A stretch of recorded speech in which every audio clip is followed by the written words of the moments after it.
हमारा नाम जमील अहमद आज़मी है। हम इलाहाबाद हाई कोर्ट में से एडवोकेट हैं। वहाँ मैं 2 बार वाइस प्रेसिडेंट रहा, 1 बार वरिष्ठ उपाध्यक्ष रहा और हाई कोर्ट की बार की राजनीतिक सचिव रहा। इसके पहले मैं भारतीय कम्युनिस्ट पार्टी का सदस्य था और भारतीय कम्युनिस्ट पार्टी के टिकट पर आजमगढ़ से MLA चुनाव भी लड़ा था। आज पूरे देश में एक नफरत का माहौल बना हुआ है। ये भारतीय जनता पार्टी और RSS पूरे मुल्क को नफरत की आग में झोंक देना चाहती है और ये चाहती है कि ये मुल्क जो है नफरत आग में जले और हम अपनी राजनीति की रोटी सेकते रहें।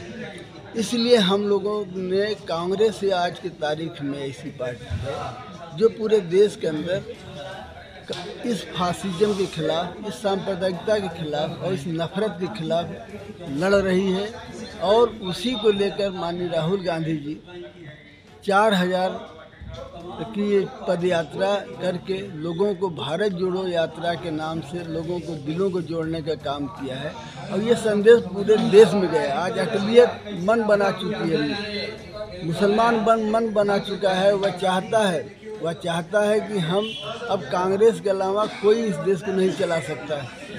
मुल्क की कौमी एकजुटता को बचाना है, इस मुल्क के आइन को, इस संविधान को बचाना है और लोकतंत्र को बचाना है। तो निश्चित रूप से भारतीय जनता पार्टी और उसके जितने जन संगठन हैं वो जो जहरीले बयानबाजी कर रहे हैं मुसलमानों के खिलाफ, एक कौम एक जात वर्ग के जात विशेष के खिलाफ जो नफरत वो बोल रहे हैं, जिस पर अदालतें भी चुप हैं, जहां पर कानून मौन है और जिस देश का प्रधानमंत्री और गृह मंत्री खुद प्रधानमंत्री किसी देश का वहाँ की जनता का अभिभावक होता है, उसका गार्जियन होता है और जब प्रधानमंत्री ही कपड़े से पहचान रहा हो, जब प्रधानमंत्री हुई कब्रिस्तान और श्मशान की बात कर रहा हो, तो फिर उस मुल्क का मुस्तकबिल बहुत खतरनाक दौर से गुजर रहा होता है। अच्छा सर, एक क्वेश्चन और है कि इससे पहले आप जिस पार्टी में थे, क्या छोड़ने का कारण? देखिए, हम कम्युनिस्ट पार्टी में थे। कम्युनिस्ट पार्टी को छोड़ने के एकमात्र कारण ये है कि कम्युनिस्ट पार्टी अपना जो संघर्ष का रास्ता उसका था जनता के बीच में, गरीबों, मजलूमों, मजदूरों की आवाज़ उठाने का जो काम करती थी, आज वो कम्युनिस्ट पार्टी बिल्कुल ख़त्म हो गई और वह कम्युनिस्ट पार्टी कुछ भी ये आवाज़ उठाने के पोजीशन में नहीं रही। हमारी ये पार्टी है तो या इस बार के हम राहुल गांधी को मजबूत नहीं करेंगे, कांग्रेस को मजबूत नहीं करेंगे तो ये देश गोलवरकर और सावरकर के विचारों पर चल कर के कमज़ोर हो जाएगा, टूट जाएगा और दूसरे दर्जे का नागरिक बनाने की जो इनकी कोशिश है, खासतौर से मुसलमानों के अंदर जो, जैसे आप कर्नाटक में आपने देखा पिछले 3 महीना दक्षिण भारत में संघी प्रयोगशाला बना के रखा था, लव जिहाद के नाम पर, नेकाब के नाम पर और टीपू सुल्तान जैसे महान क्रांतिकारी को सांप्रदायिक और देशद्रोही घोषित करने में पूरी ताकत झोंक दिया। क्यों झोंक दिया? इसलिए कि वो ये चाहते हैं कि जब हिंदू मुसलमान हम करें, क्यों उनके पास विकास का कोई एजेंडा नहीं, वह देश का कोई विकास कर ही नहीं सकते।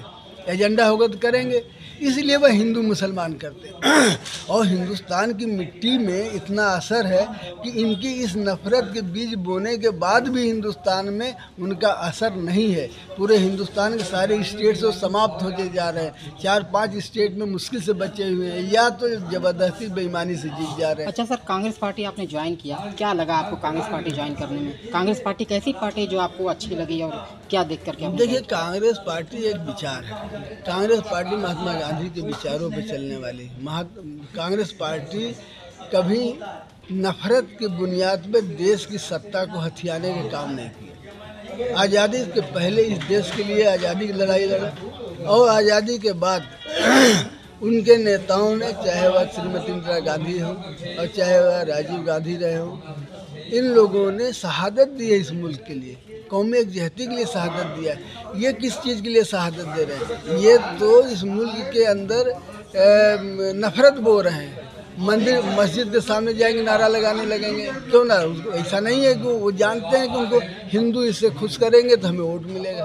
और कोई बात नहीं, हिंदू खुद इनके खिलाफ लड़ने के लिए तैयार है, वो लड़ रहा है। आज इस मुल्क का 75% क्या 80% हिंदू जो उनका अंधभक्त नहीं है, वह इस मुल्क की कौमी यकजहती और इस देश की एकता अखंडता को बचाना चाहता है। आज वो सब लोग एक साथ आवाज़ लगा रहे हैं, आज वो एक साथ सब लोग ये कह रहे हैं कि कांग्रेस के अलावा कोई नहीं बचा सकता इस देश को। आखिर में जो है कितने आपके साथ जो शामिल हुए हैं? आज हम लोगों ने शपथ ग्रहण समारोह था। इस समारोह में हमारे पूरे जनपद से हम समझ रहे हैं कि लगभग जो लिस्ट हमारी बढ़ती गई है वो 100 से 150 के बीच में है जिन्होंने ज्वाइन किया। आए पूरे जनपद से लोग हैं, चाहे देवगांव से आए हों, लालगंज से आए हों, देवारा से आए हों, अभी आपके अहरौला से